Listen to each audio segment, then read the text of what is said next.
everyone, and welcome to today's video. Before we get into the meat of this kind of informational video, I want to explain why I'm talking about the power of three. And even as I say that, I feel like I belong in an old episode of Charmed. But someone recently asked me a beautiful question. Why do so many of your videos do things in threes? And at this particular time, she was really referencing my recent simmer pot videos and noticing that every time I put a piece of fruit into the simmer pot, it always ends in groups of three. But many of my other videos also include things in three affirmations, three steps, three phases, three breaths. And it made me pause because the answer isn't just aesthetic. It's spiritual, it's ancestral, it's deeply intentional. The number three has always held power for me, not just as a creative rhythm, but as a sacred structure. It's woven through Celtic tradition, witchcraft storytelling, and spiritual practice. It's also the number of transformation, of balance, and divine connection.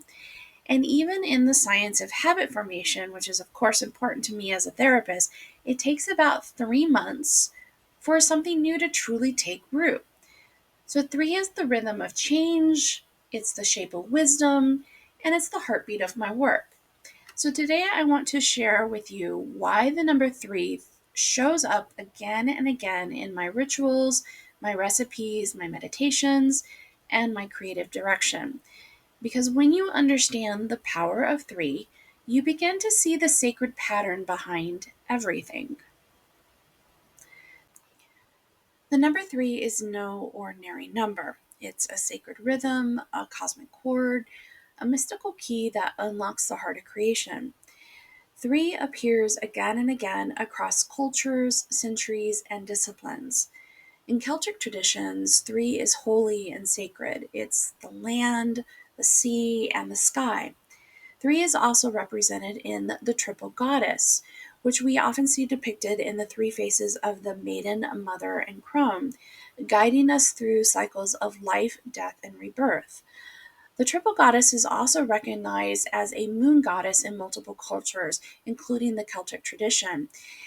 So she is mirrored in those phases of the moon, the waxing moon full of youthful promise as the maiden, the full moon radiant with maternal power as the mother, and the waning moon wise, reflective, and drawing us inward, the crone. We also see three in the Triskiel, the triple spiral carved into ancient stones, symbolizing the eternal flow of life, death, and rebirth, and is also known as the symbol of water. Three is also represented in the triquetra, three interwoven arcs forming one unbroken knot, representing eternity, unity, and the sacred interconnection of another set of three: body, mind, and spirit. Which is why, if you look down on the corner of your video, you will see this very symbol there. And I also include it in a lot of my printed materials and things that I create, because that interconnectedness of body, mind, and spirit is so central to therapeutic practices, especially woven into mindfulness, meditation, setting intentions for yourself, and just overall self-care.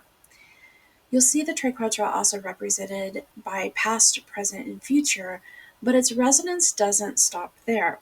Across the American South, and especially in my family, you'll find echoes of this symbol in the love knot, a looping, intertwined design often carved into wood, stitched into quilt, or worn as jewelry.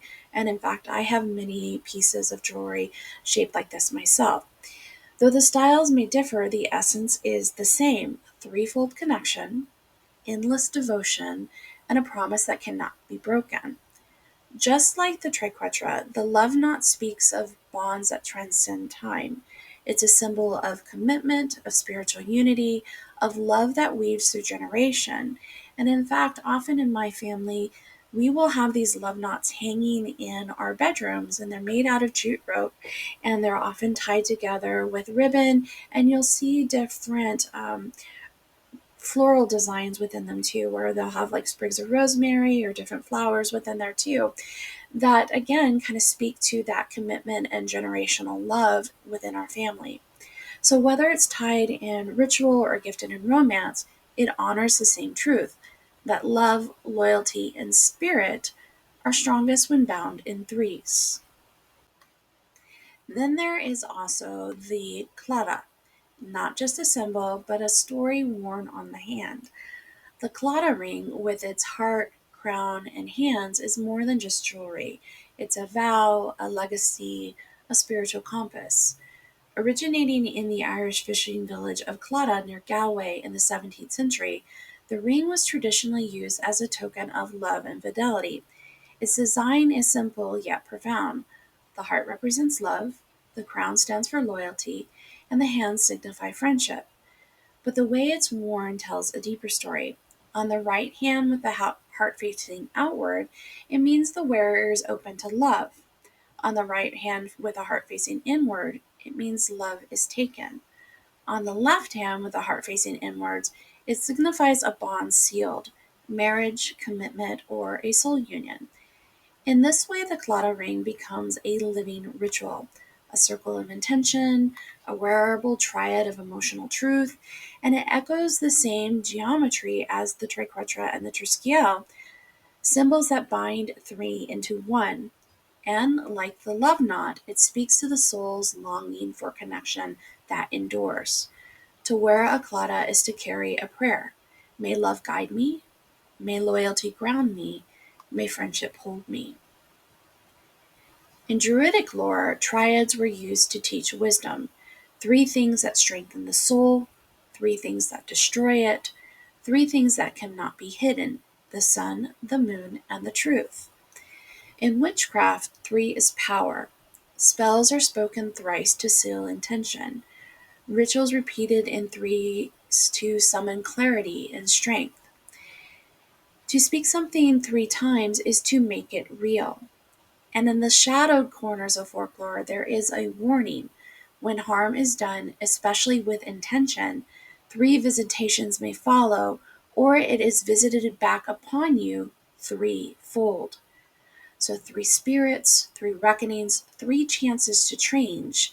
Just as Ebenezer Scrooge was visited by the ghosts of Christmas past, present, and yet to come, so too may we be called to face the echoes of our actions. This is not punishment, it is invitation to see, to feel, to transform.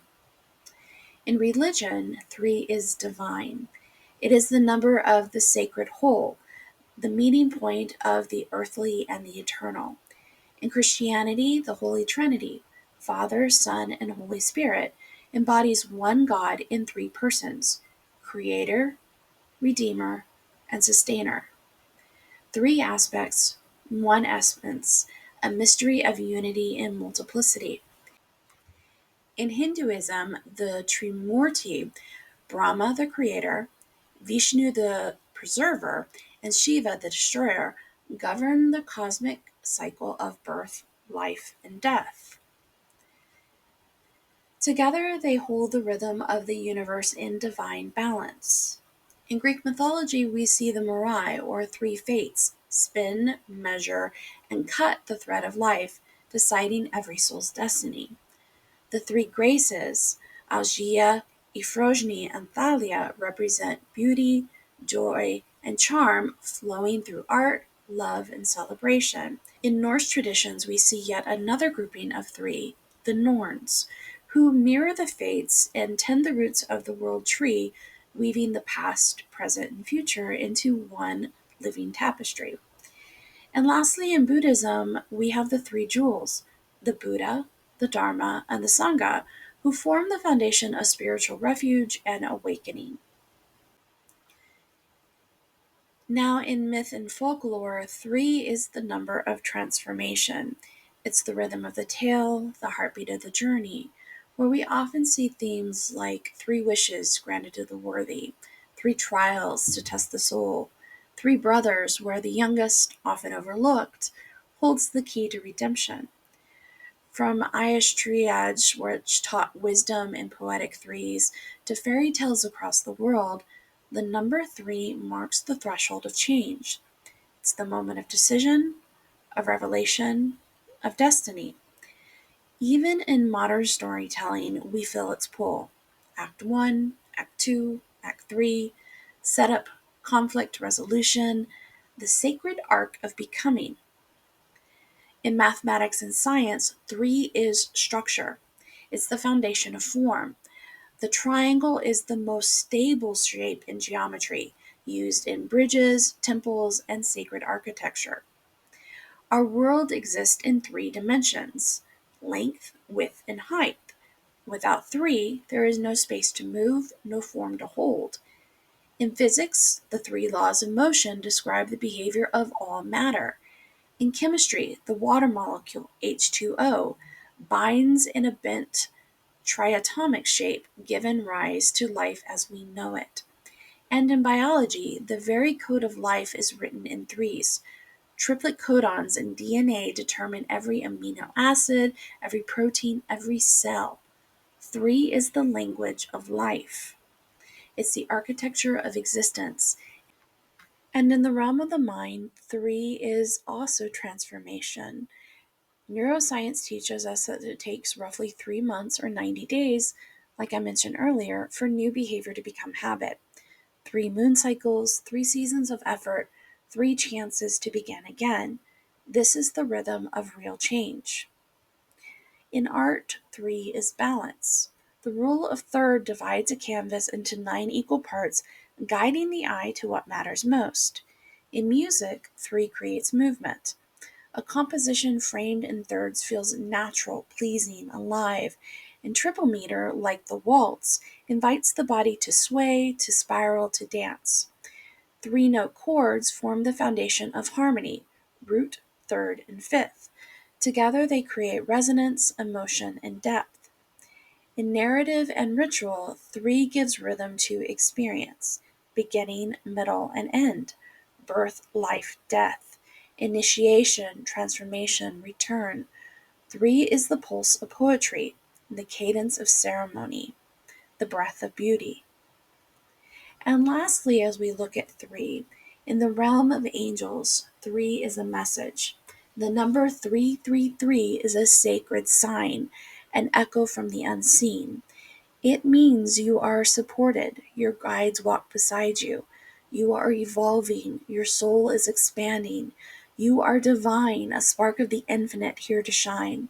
To see 333 is to be reminded you are not alone, you are aligned, you are becoming. So when you see 3, feel it. Let it remind you of your wholeness. Let it guide you through transformation. Let it connect you to the sacred rhythm of the universe. 3 is not just a number. It is a portal, it is a pattern, it is a prayer, and it is always with you.